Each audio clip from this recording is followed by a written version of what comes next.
تحریک انصاف کے سینیٹر شبلی فراز کی نااہلی پر خالی ہونے والی سینٹ کی نشست پر الیکشن 30 اکتوبر کو ہوں گے۔ الیکشن کمیشن آف پاکستان نے شیڈیول جاری کر دیا ہے۔ ہم بات کرتے ہیں ڈان نیوز کے رپورٹر عرفان سدوزئی سے۔ عرفان، بتائیے گا کیا ڈیٹیلز ہیں اس شیڈیول سے متعلق؟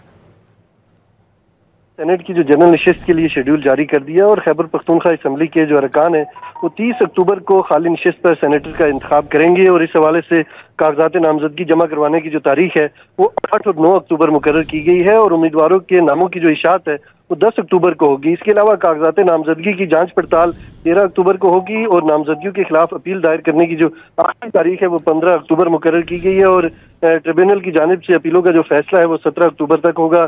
اس کے علاوہ امیدواروں کی جو نظر ثانی شدہ فہرست ہے 18 اکتوبر کو وہ جاری کی جائے گی، اور امیدوار دستبرداری کی جو آخری تاریخ ہے وہ 20 اکتوبر مقرر کی گئی ہے، یعنی 20 اکتوبر کو وہ اپنے کاغذات نامزدگی واپس لے سکتے ہیں، اور پولنگ 30 اکتوبر کو صوبائی اسمبلی بلڈنگ خیبر پختونخوا میں ہوگی۔ بہت شکریہ، آپ ہمیں اپڈیٹ کر رہے تھے عرفان۔